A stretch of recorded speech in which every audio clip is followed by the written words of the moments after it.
Saya pernah membaca artikel dari uraian salah seorang ustadz yang menyatakan bahwasanya dalam mazhab Asy-Syafi'i dan banyak mazhab lainnya yang secara tegas menyebutkan bahwasanya pada dasarnya di dalam pernikahan itu hanya wajib seorang istri untuk melayani suaminya secara seksual saja, tidak lebih. Yang wajib memasak, belanja, menyapu, mengepel, mencuci pakaian, beres-beres rumah sampai urusan kebutuhan rumah tangga bukan istri tapi suami. Kalaupun istri melakukan semua itu sifatnya hanya membantu saja. Tidak ada kewajiban dari langit atas seorang wanita untuk dipaksa melakukan semua itu. Sebab seorang istri bukanlah pembantu. Istri adalah wanita yang mulia. Dia adalah ratu dalam rumahnya. Apakah benar pernyataan dari uraian tersebut di atas? Ustaz, mohon penjelasannya dengan pendekatan historis dari sirah dan dalil yang sahih Ustaz. Indikator utama yang manakah? Bila seorang istri dapat dikatakan telah memenuhi hak dan kewajiban terhadap suami ataupun dalam rumah tangga. Ini betul-betul artikel ini. Jadi artikel yang dibilang dinukil ke saya ini. Baik. Jadi kewajiban, kita sudah pernah belajar dalam manajemen rumah tangga ya. Kewajiban seorang istri kepada suaminya berkisar di masalah, kalau kita simpulkan semua adalah ketaatan dan pelayanan. Kalau dikatakan seorang istri hanya wajib melayani kebutuhan seksual, berarti masak tidak, membersihkan rumah tidak, dan segalanya tidak. Ini malah bentrok dengan banyak adillah syariah. Banyak bentrok dengan adillah syariah, gitu kan? Karena kata-kata melayani suami, kata ulama adalah melayani segala hal, kebutuhan makannya, kebutuhan minumnya, kebutuhan pakaiannya, dan kebutuhan seksualnya, semuanya itu. Baik, di antara dalilnya adalah hadis sahih riwayat Al-Hakim dalam Mustadrak. Hadis ini sudah pernah saya sebutin panjang, di mana seorang sahabiat datang kepada Nabi atau selesai sholat berdiri di saf belakang berkata, "Ya Rasulullah, saya utusan semua wanita di Madinah. Saya punya unek-unek saya ingin sampaikan dan ini semua wanita merasakan hal yang sama." Kata Nabi SAW, "Silahkan sampaikan." Maka dia mengatakan, "Ya Rasulullah, kalian kaum laki-laki sholat berjamaah di masjid. Artinya kami tidak wajib itu. Beda kan? Kalian antar jenazah, kami nggak punya kewajiban itu kan. Kemudian kalian mencari nafkah buat kami dan kalian berjihad di jalan Allah. Semua perbuatan mulia nih. Sholat berjamaah, ngantar jenazah, kemudian cari nafkah, kemudian berjihad di jalan Allah. Sementara kami wanita, perhatikan kata sahabat ini. Sementara kami wanita membersihkan rumah kalian, mencuci baju kalian, memasak untuk kalian, ya, dan mendidik anak-anak kalian dan menjadi tempat syahwat kalian." Jadi sahabat ini menyebutkan kewajibannya dalam Islam. Apa kewajiban dia? Tadi masak, cuci baju, bersihin rumah, gitu kan, melayani seksual, mendidik anak. Maka apa kata sahabat ini? Apakah pahala kami dan pahala kalian sama? Sementara kita beda kewajiban. Maka Nabi SAW balik menghadap ke sahabat laki-laki dan berkata, apakah ada pertanyaan dalam Islam yang lebih penting daripada ini? Artinya kalau laki-laki dan perempuan sudah paham masing-masing tugas dan kewajibannya, maka akan sempurna kehidupan masyarakat. Karena memang berbeda, ya kan? Berbeda fitrahnya mereka, gitu kan? Berbeda secara kekuatan fisik juga berbeda, secara keluasan akal memang berbeda, gitu kan? Maka punya tugas masing-masing.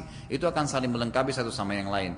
Lalu Nabi SAW balik menghadap sahabat itu sambil berkata, "Pulanglah dan sampaikan kepada semua wanita yang kau temui di Madinah bahwasanya pahala kalian sama." Jadi hadis ini jelas membantah, gitu kan? Karena disebutkan kewajiban oleh sahabat ini. Kemudian hadis yang kedua, hadis Bukhari.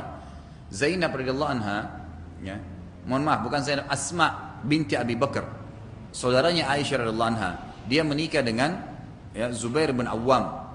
Zubair adalah seorang sahabat yang jamin surga, kan gitu. Asma berkata, "Aku mengurus apapun kebutuhan Zubair sampai sepatu kudanya aku yang mencabut dan memasangnya." Bahkan dalam riwayat dikatakan, "Aku selalu setiap hari memikulkan air dari sumur yang jauh untuk kebutuhan mandi dan makannya serta minumnya Zubair." Jadi semua dipenuhi oleh sahabat tersebut karena bab melayani dalam kewajiban masuk dalam segala hal. Dan apa yang melarang seorang muslimah untuk melayani minumnya, makannya, istrinya, suaminya, membersihkan rumah, ya, sementara itu adalah penyebab dia mendapatkan surga dari Allah Azza wa Jalla. Jadi pelayanan, gitu kan? Pelayanan. Itu diantara jelas penjelasannya, gitu kan? Kalau Umar, ada riwayat memang Umar, mungkin ini diangkat dari riwayat Umar. Ada riwayat Umar radhiyallahu anhu, pernah satu kali ada seorang sahabat mau mengeluh di zaman khilafahnya Umar, mau mengeluh dengan Umar sambil berkata, istrinya kebetulan ngomel-ngomel di rumah. Lalu dia bingung gimana menghadapinya. Apakah dia balas ngomelannya, apakah dia pukul, dia bingung. Lalu dia mau melapor kepada Umar. Waktu dia tiba di rumahnya Umar, ternyata istrinya Umar lagi ngangkat suaranya di atas Umar. Maksudnya Umar lagi ngobrol tapi istrinya lebih besar suaranya, kayak lagi orang lagi ngomel gitu. Lalu orang ini pulang, nggak jadi bertanya. Dia bilang kalau Umar saja istrinya marah-marah, apalagi saya gitu kan. Nah, akhirnya Umar bertanya kepada tetangganya, siapa tadi yang datang? Dikatakan si Fulan, panggil dia. Kenapa kau pulang? Nggak tunggu saya, kenapa nggak ketok rumah saya? Dia bilang, ya Amir Mu'minin, tadi saya datangin mengeluh. Istri saya ngomel-ngomel. Saya pas tiba sini, saya dapat istrinya ngomel-ngomel. Berarti saya lebih pantas untuk diomelin gitu kan. Akhirnya Umar mengatakan radhiyallahu anhu, saya bersabar dengan istri saya. Karena dia membersihkan rumah saya, dia mencucikan baju saya, ya dia memasakkan buat saya, sementara saya tidak mewajibkannya. Umar mengatakan ya, saya tidak mewajibkannya. Artinya Umar radhiyallahu anhu tidak mewajibkan untuk istrinya, tapi bukan berarti ini lepas daripada kewajiban dia di rumah tangga. Umar nggak mengharuskan itu. Maka saya bersabar karena dia sudah melayani itu semua, gitu kan. Jadi ini mungkin riwayatnya. Tapi tidak bisa dikatakan tidak ada sama sekali, gitu kan. Ini saya sudah datangkan secara historis, sudah alhamdulillah, secara dalil juga sudah, kan gitu. Mudah-mudahan penanyanya puas. Ini kayaknya sengaja diketik, ini panjang ya. Ustaz, bagaimana hukumnya bila seorang istri berani menolak ataupun menentang masukan positif atau perintah sesuai tuntunan agama yang disampaikan oleh seorang suami? Terkadang banyak dijumpai seorang istri tidak mematuhi seluruh perintah dari suaminya hanya dikarenakan cara dan waktu dalam menyampaikannya kurang tepat.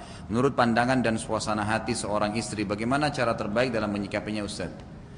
Istri dan suami, orang tua dan anak, teman-teman, gitu kan. Saya sudah sering bahasakan, selalu camkan ini adalah tanda kutip boneka yang Allah titipkan, gitu. Ini istrimu ya. Apa perintah Allah pada istri? Lindungi dia, berikan nafkah, didik dia, layani kebutuhannya, gitu kan? Berikan tempat tinggal yang layak. Karena saya kasih pahala. Itu kata Allah. Kalau orang niatnya karena Allah, istrinya mau rewel pun dia tidak akan berhentikan kewajibannya. Karena nggak ada urusan sama si istri ini. Ini boneka saja Allah titipin. Mau dia ngomel-ngomel, mau tidak, diingatkan, diluruskan, dinasihatin. Tapi bukan berarti kita berhentikan kewajiban kita. Karena dia berdosa, kita juga berdosa. Seorang istri, suaminya misalnya berikan, apalagi kalau cuma masukan positif ya, maka lebih pantas untuk dipatuhi. Kalau seorang suami minta apa, misalnya dilayanin, tapi cara penyampainya tidak benar atau mungkin kasar, istrinya nggak bisa terima itu.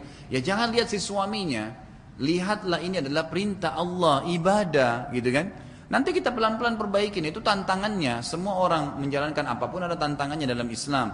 Berumah tangga ada tantangannya. Ada laki-laki ini 30 tahun, 35 tahun hidup di lingkungan dia. Lalu tiba-tiba saya sebagai istri mau mengubah dia seperti yang saya mau dalam hitungan 2-3 hari atau seminggu berumah tangga. Nggak mungkin. Seorang suami menikah dengan seorang wanita 20 tahun, 25 tahun hidup di satu lingkungan. Pola hidup, pola makan, pengaturan waktu, pakaian, semua berbeda. Lalu tiba-tiba masuk, saya ingin atur dia. Bagaimana caranya saya bisa mengubah dia? Gitu kan? Tidak mungkin, butuh waktu. Gitu. Kalau itu cuma satu yang bisa mengubah. Kalau memang ada pemahaman agama diprioritaskan. Memang kita dahulukan agama, mana yang benar, mana yang halal, mana yang haram itu dahulukan. Maka itu insya Allah akan dengan sendirinya, otomatis. Dalam 1 jam, setengah jam sudah bisa selesai urusan semua. Tapi kalau enggak, ya tidak sulit. Akan mengubahnya butuh waktu. Bersabar, tapi jangan sampai kita bengkalikan kewajiban. Sekarang seorang istri, pertanyaan sederhana, suaminya kasih masukan positif, kenapa dia harus tolak, gitu kan? Kalau hanya karena masalah kejiwaan, sebenarnya kadang-kadang bukan kejiwaannya, karena syaitan memang nggak mau. Kalau selama kita harus tangkap, oh ini baik ya, langsung ubah. Syaitan nggak mau kita berubah tentunya, apalagi kalau seorang istri karena bisa masuk dalam bab nusyuz, gitu kan? Apa itu nusyuz? Membangkang. Nanti akan dosa besar yang ke-42 itu masalah itu. Masalah nusyuznya seorang istri gitu kan. Insya Allah akan kita bahas Selasa akan datang. Jadi kalau masukan positif, isti'adah kepada Allah, terima dan jalankan. Itu kadang-kadang syaitan membuat kita berat. Suami juga begitu. Kadang-kadang diberikan masukan oleh istri, lalu dianggap, istri saya yang bilang, gak usah saya ikutin dia. Salah. Bukan cuma istri, anak kita pun kalau mau menyebutkan kalimat positif, kenapa tidak? Gitu kan? Mestinya baik gitu. Kita terima saja, kenapa enggak gitu.